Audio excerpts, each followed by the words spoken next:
Welcome to Brainish English Stories. Mary Clay looked out of the window of the old farmhouse. The view was dull, hills, fields, and trees, all bare and gray, covered in mist.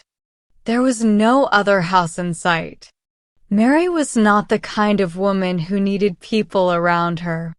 She liked sewing. She loved reading books. She did not like talking much. She thought she could have been very happy at Crome Farm if she was alone. Before she got married, Mary dreamed about quiet evenings with her sewing and books. She knew her days would be busy because the farmhouse was old and large, and she would have no help with the housework. But she still hoped for peaceful, quiet evenings with the soft light of a lamp.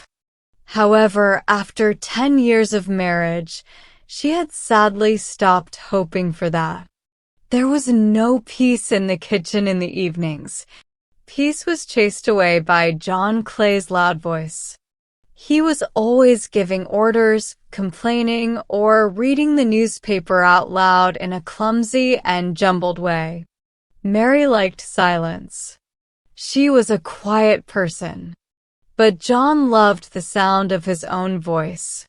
He liked shouting to her from one room to another. He liked saying, "Mary," and giving her tasks like, "Bring me my slippers," or "Get my pipe." He especially loved reading the newspaper out loud in the evening, which Mary hated the most. Lately, his loud, rough voice had made her so upset that she wanted to scream. His voice seemed to never stop. It went on in a sing-song way that made her very annoyed. She wanted to shout, "Get your own slippers," but she never did. Mary hated anger and loud arguments. Any kind of noise made her afraid. She had lived like this for 10 years. Surely, she could keep going. But as she looked out at the cold, empty countryside today, she suddenly felt she could not go on like this. Something had to change. But what could change? It was almost Christmas. She smiled a little, but it was not a happy smile. Then she saw her husband walking up the road. He came through the gate and to the side door. "Mary," he called. Slowly, Mary went to see what he wanted. He was holding a letter. "I met the postman," he said. "It's from your aunt." Mary opened the letter and read it quietly. Both of them already knew what it said. "She wants us to come for Christmas again," Mary said. John started to complain. "She's as deaf as a stone, almost as deaf as her mother was. She shouldn't ask people to visit when she can't hear a single word anyone says." Mary did not say anything.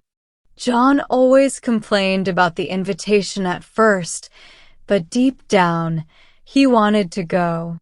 He liked talking to her uncle. He enjoyed the change of going to the village for a few days and hearing all the news and stories there. He could leave the farm work to the workers during that time. The crew deafness was well known in Mary's family. Mary's great-grandmother had gone completely deaf at 35.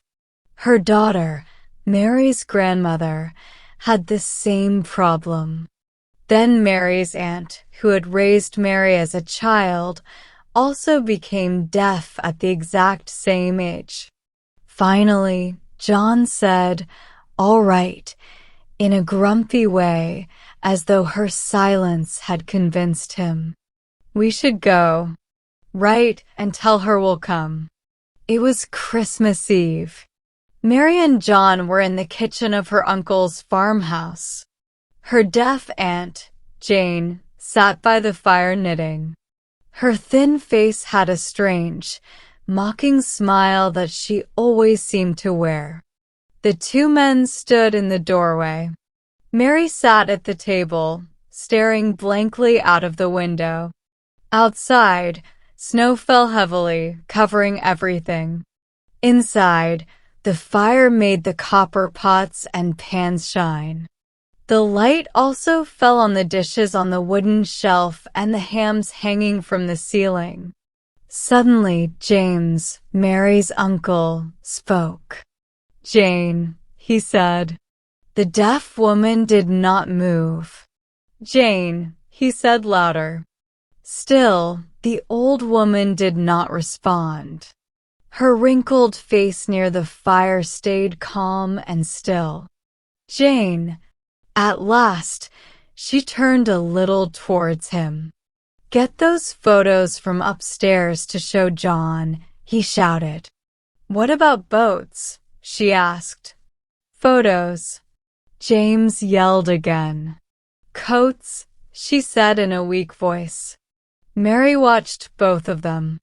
James looked annoyed and left the room to get the photos himself. James came back holding a stack of picture postcards. "It's faster to do things yourself," he said, annoyed. "These are from my brother. He sent them from Switzerland, where he's working now. It looks like a beautiful place from the pictures." John took the postcards from him. "Is she getting worse?" he asked, nodding toward the old woman. Jane was sitting by the fire, staring at the flames. Her lips were curled into that strange, sly smile. James shrugged. "Yes, she's as bad as her mother was." "And her grandmother," John added.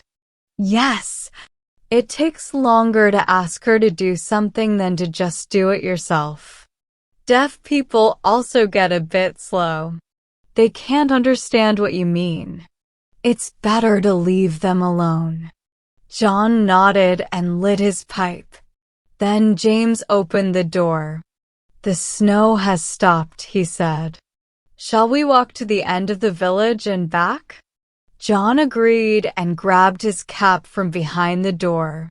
When they opened it, a burst of cold air came into the room, and then the two men left. Mary picked up a small book from the table and sat by the fire. "Mary," she jumped in surprise. The voice wasn't the sharp, shaky voice of her deaf aunt. It sounded more like the younger voice of the Aunt Mary had known in her childhood. The old woman was leaning forward, staring at Mary closely. "Mary, a happy Christmas to you," she said. Without thinking, Mary answered softly, "The same to you, Auntie." "Thank you, the old woman said. Mary stared at her in shock. "Aunt, can you hear me speaking like this?" The old woman began to laugh silently. Her body rocked back and forth in the chair, as if she were laughing at a joke she had kept inside for many years.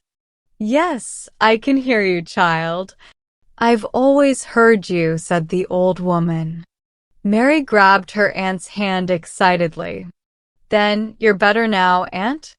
"Yes, I'm better. If there was ever anything wrong," the old woman said with a sly smile. "You." Mary was confused. "I was never deaf, child, and I never will be. Thank God. I fooled you all nicely." Mary stood up, looking shocked. "You? Never deaf?"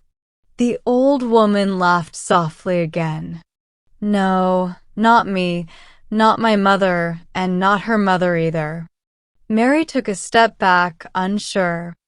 I don't understand," she said, her voice shaking. "Have you been pretending?" The old woman smiled kindly. "I'll give it to you as a Christmas gift, dear," she said. "My mother gave it to me when I was your age, and her mother gave it to her. I don't have a daughter to pass it to, so I'm giving it to you. It's a gift. It can happen suddenly if you want it to. Then you can hear what you want to hear and not hear what you don't want. Do you understand? She leaned closer and whispered, "You'll be free from fetching things for them, answering their silly questions, and running around like a servant. I've been watching you, my dear. You don't get much peace, do you?" Mary's hands shook. I don't know what to think," she said. "I couldn't do it." "Do as you like," said the old woman. "Take it as a gift anyway, the crew deafness as a Christmas gift." She laughed softly. "Use it or not. You'll find it quite fun either way." The old woman's smile returned, full of secrets, as though she held a joke only the gods could understand. Suddenly, the door opened. A rush of cold air blew in as the two men entered, their coats dusted with fine snow. I won't do it," Mary whispered to herself, her body trembling. We didn't get far. "It's snowing again," said John as he hung up his cap. The old woman got up and quietly started setting the table for supper. She moved quickly and neatly, going from the cupboard to the table without saying a word. Mary stayed by the fire, not moving or speaking. Her eyes stayed fixed on the glowing coals. "Do you think she's showing signs of deafness?" James whispered to John, looking at Mary. "It started with my wife when she was about that age." "Yes, I've heard that," John replied. Then James called out loudly, "Mary." A light pink color appeared on Mary's cheeks, but she didn't move or look up. She didn't give any sign that she had heard him. James glanced at John with a meaningful look. The old woman paused for a moment, holding 2 cups in her hands. A slow, knowing smile spread across her face.